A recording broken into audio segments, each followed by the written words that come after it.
안녕하십니까. 사주상담가 이디오입니다. 이디오의 실전 사주 분석 시작하도록 하겠습니다. 오늘은 사주 분석이 아니라 오랜만에 이름풀이를 해보도록 하겠습니다. 요즘 화제가 되고 있는 손석희 씨의 이름을 풀이해 보도록 하겠습니다. 손석희 씨가 1956년 7월 27일생이에요. 그래서 시주는 무시하시고요. 나머지 3주를 보시면 병신년, 을미월, 을미일 이렇게 되어 있습니다. 그리고 손석희 씨의 이름을 보면 지금 보시는 것처럼 돌석자에 빛날 희자를 사용하고 있습니다. 그러면 이 이름을 보면서 이름풀이를 해보도록 하겠습니다.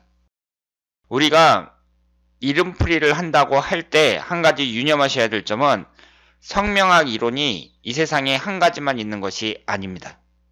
모든 것이 마찬가지지만 이 성명학 이론도 수십 가지가 됩니다.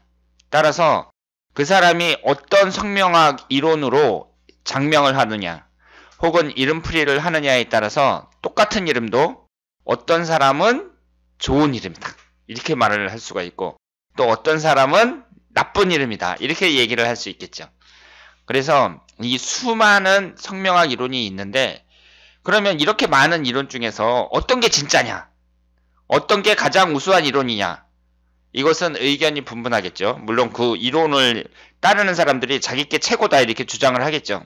그런데 우리나라에서 장명을 한다는 사람들, 장명하는 사람들 중에 10명 중에 한 8명, 9명은 수리성명학이라는 이론으로 장명을 하고 있습니다.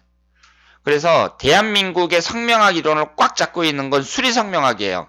나머지 10%, 20% 안에 수십 가지의 이론이 있는 겁니다. 수리성명학 외에 다른 성명학 이론은 다른 사람은 인정하지 않는데 혼자만 맞다고 주장하는 소수파의 이론이에요. 그러면 우리는 장명을 할 때 제가 10명 중에 8명, 9명이 수리성명학으로 장명을 한다고 말씀을 드렸잖아요. 일단은 그 수리성명학 이론에 이름을 맞추는 게 중요하죠. 수리성명학 이론에 맞춘 다음에 그 다음에 자신이 행하고 있는 어떤 이론이 있으면 그걸 적용하는 것이 맞다고 생각을 합니다. 그래서 지금 손석희 씨의 이름은 일단 수리성명학 이론으로 한번 분석을 해보고요. 그리고 제가 곡핵장명법이라는 이론을 적용을 하고 있는데 일단 수리성명학 이론으로 분석을 해본 다음에 또 곡핵장명법에는 잘 맞는지 살펴보도록 하겠습니다. 손석희 씨의 이름을 보면 돌석자의 발할희자를 사용하고 있고요. 여기에 보시면 원형이정, 자원오행, 발음오행 이런 말이 쭉 나와 있어요. 이것이 모두 장명을 하는 성명학 이론이 되겠습니다. 그 중에서 가장 중요한 게 자원오행입니다. 자원오행이 수구마라고 적혀 있죠. 이 얘기는 지금 한자로 이 손석희라는 이름에서 성씨 손자는 수기운에 해당이 되고 돌석자는 금기운에 해당이 되고 밝을 희자는 화기운에 해당이 된다. 이렇게 생각을 하시면 되겠습니다. 그러니까 이게 무슨 뜻이냐면요. 이 세상에 수많은 한자가 있잖아요. 임명령 한자로 사용하는 한자가 7,000자가 넘는다고 하거든요. 그런데 이렇게 많은 한자들도 모두 목화토금수 오행으로 다 나눌 수가 있어요. 그러니까 어떤 한자든지 목화토금수 오행으로 다 배열이 돼요. 예를 들어서 돌석자다. 그럼 이건 당연히 금기운이죠. 세금자나 돌석자가 들어간 건 금기운이겠죠. 이 빛날리자를 보면 밑에 점이 4개가 찍혀 있잖아요. 이것이 불화자입니다. 그러니까 당연히 화기운에 해당이 되죠. 그래서 모든 한자는 이렇게 목화토금수로 나눌 수 있는데요. 이름의 첫 번째 역할이 뭐냐? 이름이라는 것은 내 사주의 부족한 오행을 채워주는 역할을 해야 돼요. 사람이 사주라는 게 모두 완벽한 사람은 없거든요. 목화토금수 오행을 다 갖추고 있다고 하더라도 천간이 10개, 지지가 12글자인데 모두 다 자기 역할이 있단 말이에요. 그런데 사주팔자에서는 천간이 4글자, 지지가 4글자밖에 안 되잖아요. 그래서 이 세상 어떤 사람도 사주학적으로 완벽한 사주는 없다. 이렇게 말씀을 드릴 수 있습니다. 그러면 그 부족한 부분을 이름에서 채워줘야 된다. 이렇게 말씀을 드릴 수 있죠. 그래서 내 사주가 만약에 수기운이 없어요. 내 사주에. 그러면 그 수기운에 해당하는 한자를 이름에 넣어주는 거예요. 김영삼 대통령이 가운데 영자가 헤엄칠 영자잖아요. 그럼 이것은 수기운에 해당이 된단 말이에요. 그럼 수기운이 부족한 사람은 헤엄칠 영자 같은 이런 수기운에 해당하는 한자, 삼수변이 들어간 한자를 딱 넣어주면 좋다. 이렇게 말씀을 드릴 수 있습니다. 이것이 바로 자원오행에 해당이 됩니다. 그러면 손석희 씨는 시간을 모르니까 이 3주만 봤을 때는 어때요? 수기운이 없죠. 수기운이 없는데 성에 수기운이 들어가 있어요. 그러니까 이 수기운은 자동으로 들어가는 거예요. 그러면 성에 수기운이 들어가 있으니까 나머지 목기운, 화기운, 토기운, 금기운은 다 들어가 있단 말이에요. 그러면 여기에서 금기운이 하나, 화기운이 하나 들어가 있습니다. 이름 두 글자가요. 시주를 몰라서 제가 정확하게 말씀을 드릴 수는 없습니다만은 자원오행은 틀렸다고 볼 수는 없죠. 일단은 내 사주에 없는 수기운이 들어가 있어요. 그러니까 나머지 이름 두 글자에는 수기운을 한 글자 정도 더 넣을 수도 있고 아니면 화기운하고 금기운이 하나씩만 있으니까 금기운과 화기운을 넣을 수도 있다. 이렇게 말씀을 드리겠습니다. 근데 저 같으면은 이 시주가 어떠냐에 따라서 다르겠는데 시주에 만약에 수기운이 없잖아요. 그럼 이름에 이 수기운 한 글자를 더 넣겠습니다. 저 같으면. 그리고 이 발음오행이라는 건 뭐냐면은요. 한글 발음을 목가토금수 오행으로 나눈 거예요. 예를 들어서 손석희라는 이름이잖아요. 그럼 시옷, 지읒, 치읓은 금기운, 이응, 히읗은 토기운, 기역, 키읔은 목기운 이런 식으로 한글 발음을 목가토금수 오행으로 나눴어요. 그러면 손석희라는 이름은 시옷, 시옷, 히읗이니까 금, 금, 토가 되죠. 발음 오행이 목가토금수 오행의 이 배열에서 서로 생해줘야 됩니다. 토기운이 금기운을 생해주잖아요. 토생금으로. 그리고 똑같은 오행이 나란히 들어오는 건 상관이 없어요. 그러니까 발음 오행에도 잘 맞는다고 볼 수 있죠. 그래서 이 자원오행, 발음 오행에는 잘 맞습니다. 근데 제가 처음에 말씀을 안 드렸는데요. 우리가 어떤 이름을 딱 봤을 때 이 이름이 성명학적으로 좋은 이름이냐 안 좋은 이름이냐 이걸 따지기 전에 일단 그 한글 이름 자체가 문제가 있으면 안 돼요. 그러니까 한글 이름이 좀 우스꽝스럽다든가 아니면 발음하기 어렵다든가 그럴 때에는 좋은 이름이라고 볼 수가 없죠. 예전에 우리 부모님 세대를 보면 손석희 씨가 지금 56년생이니까 64살이란 말이에요. 지금 손석희 씨 세대의 이름을 보면 여자분들 같은 경우에는 뭐 자자 들어가는 이름, 순자 들어가는 이름, 남자 같은 경우에도 좀 우스꽝스러운 이름이 많습니다. 촌스러운 이름이 많거든요. 한글 이름이 우선 중요하다 이렇게 볼 수 있는데 석희라는 이름은 지금 손석희 씨가 유명하신 분이니까 유명한 앵커니까 우리가 그 이름을 자꾸 들어서 이제 만성이 돼갖고 아 손석희라는 이름이 뭐 개성 있는 이름이고 괜찮은 것 같다 이렇게 생각할 수도 있지만 남자 이름에 희자가 들어갔거든요. 석희. 그러니까 손석희라는 사람이 유명한 사람이 아니라고 생각하고 이분이 이제 56년생이란 말이에요. 그러면 어렸을 때 남자 이름이 석희란 말이에요. 그럼 좀 이상할 수도 있죠. 남자 이름을 여자 이름으로 짓는다든가 여자 이름을 남자 이름으로 짓는다든가 이런 것은 바람직하지 않다고 봐야죠. 그런데 중성적인 이름은 요즘 인기입니다. 남자 이름 같기도 하고 여자 이름 같기도 하고 이런 것은 요즘 인기예요. 예를 들어서 연우 같은 이름. 이름이 정연우다. 그럼 남자 이름 같기도 하고 여자 이름 같기도 하잖아요. 그런 이름이 요즘에 유행입니다. 그런데 석희씨, 촌석희라는 이름은 남자 이름 치고는 좀 우스꽝스러울 수도 있다. 이렇게 말씀을 드리겠습니다. 성명학으로 봤을 때 발음오행, 자원오행에는 잘 맞는다고 볼 수 있고요. 그럼 원형이정이라는 것을 보겠습니다. 원형이정이 이 밑에 18, 25, 23, 28 이렇게 숫자가 써 있네요. 이게 무슨 뜻이냐면 이 수리성명학에서 뭐라고 주장하냐면요. 숫자도 좋은 숫자가 있고 안 좋은 숫자가 있다. 이렇게 주장을 합니다.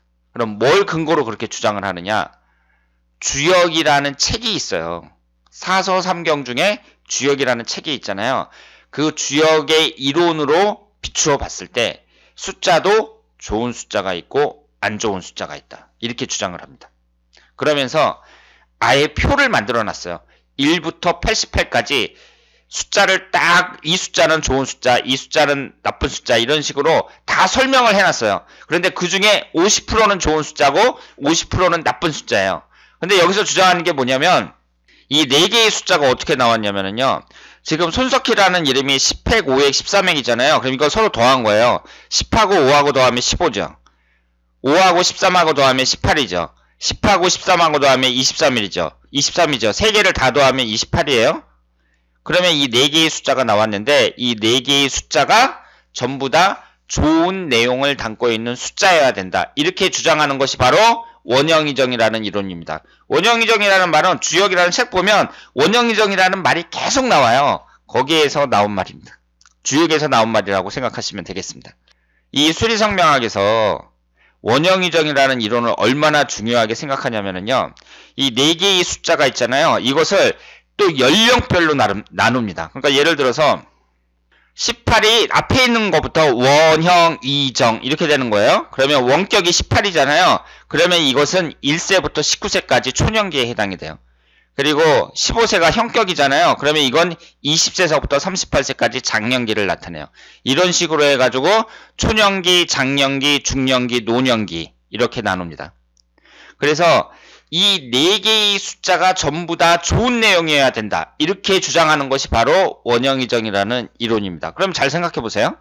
제가 이 숫자라는 게 50%는 좋은 내용이고 50%는 안 좋은 내용이라고 말씀을 드렸잖아요. 그러면 이 18이라는 숫자가 좋은 내용일 가능성은 몇 프로예요? 50%죠. 그런데 이 15라는 숫자까지 18하고 15라는 숫자가 동시에 좋은 내용일 가능성은 25%로 줄어드네요. 그러면 이제 23이라는 이 3개의 숫자가 동시에 좋은 내용일 가능성은 12.5%로 떨어지죠. 그런데 28까지 이 4개의 숫자가 동시에 좋은 내용일 가능성은 그러면 몇 프로예요? 6.25%로 떨어집니다. 10%도 안 돼요. 그래서 이 4개의 숫자가 동시에 좋은 숫자일 가능성은 10%도 안 된다. 이렇게 볼 수 있습니다. 게다가 우리나라 사람들은 돌림자를 많이 쓰잖아요. 돌림자가 딱 들어가면 이 원형이정이라는 것이 전부 다 좋은 숫자가 될 가능성은 거의 없다. 이렇게 볼 수 있습니다. 그런데 손석희 씨의 이 내용을 보면은요. 초년기의 내용이 좋아요. 국명격 백절불굴지상 해갖고 내용이 쭉 나와 있습니다. 위인의 그릇이 크고 웅대하여 꿈과 야망을 측량하기 곤란한 정도로 대범한 스타일이다. 뭐 이런 식으로 좋은 내용이 나와 있습니다. 그리고 두 번째도 좋은 내용이죠. 형격 15수리 기명격 명실상부지상. 한자의 이름만 딱 들어도 좋은 내용일 것 같다는 느낌이 들죠. 그리고 23수리가 이제 39세서부터 57세까지의 중년기인데 양명격 대기만성지상. 내용이 좋습니다. 지금 손석희 씨가 64살이란 말이에요. 그러니까 여기 어디에 해당이 돼요? 58세서부터 말년까지 정격 28술이 노년기에 해당이 됩니다. 그럼 지금 현재에 해당이 되는데 어떤 내용인지 한번 읽어보도록 하겠습니다. 고척격 간낭고초지상. 형극의 길이 예정되어 있고 횡액이 끊이질 않는 불길한 수리이다. 알다가도 모를 정도로 감정의 변화가 심하고 구설수에 휘말려 타인과 소소한 쟁투로 공곤한 삶을 영위한다. 사람은 좋아 보여도 자기만의 개성이 강하고 쉽게 융화하지 못하는 편협성으로 인해 가족은 물론 주변 사람들까지 불안에 떨게 하는 신경가민성 증상이 반복된다. 이렇게 나와 있습니다. 그러면 여러분들이 이 내용을 딱 읽고 현재 손석희 씨의 상태와 어떻다고 생각하세요? 지금 손석희 씨가 겪고 있는 이런 상황을 봤을 때 이름풀이가 맞구나. 이렇게 할 수 있습니다. 손석희 씨의 이름풀이를 보면 일단 한글 이름은 여러분들이 뭐 개성 있는 이름이다, 뭐 나쁘지 않다 이렇게 생각할 수도 있어요. 그런데 그러면 그렇다고 치고 일단은 성명학 이론으로 봤을 때 자원오행도 맞고, 근데 자원오행이 이제 뭐 100% 만족한 건 아니고, 그리고 시주를 모르니까 정확하게 말씀을 드릴 수 없는데 어쨌든 틀린 건 아니다 이렇게 말씀을 드리고요. 그리고 발음오행도 맞는데 원형이정은 맨 마지막 글자 현재의 연령대에 해당하는 이 28수리가 내용이 좋지 않다 이렇게 말씀을 드릴 수 있습니다. 그리고 저는 장명을 할 때 이렇게 수리성명학의 이론에 다 맞춘 다음에 곡획장명법에 또 적용을 하는데요. 곡획장명법이라는 것은 이 원형이정 이론처럼 한자의 획수를 갖고 따지는 이론입니다. 이 곡획장명법은 111 곡획이 나오는데요. 내용이 좋지 않습니다. 내용이 어떻게 좋지 않은지는 읽지 않겠습니다. 왜냐하면 손석희 씨가 직접 들으면 기분 나쁠 수 있기 때문에 읽지 않겠습니다. 자, 그러면 오늘 요즘 화제가 되고 있는 언론인 손석희 씨의 이름풀이를 한번 해봤습니다. 장명이라는 거, 그리고 사람의 이름이라는 것은 대단히 중요하잖아요. 그래서 내가 성명학적으로 아주 좋은 이름을 갖는다는 거, 그것처럼 중요한 건 없다고 생각을 하거든요. 그래서 장명에 관심 있는 분들은 언제든지 저에게 연락을 해주시길 바랍니다. 그리고 유튜브에 장명이론 도사대기라는 이런 성명학 이론을 시리즈로 만들어서 올렸어요. 그래서 장명에 관심 있는 분들은 이 동영상을 한번 보시고요. 그리고 내 이름을 한번 바꿔야겠다, 새로운 이름을 하나 만들고 싶다, 그런 분들은 언제든지 연락을 주시길 바랍니다. 대단히 감사합니다.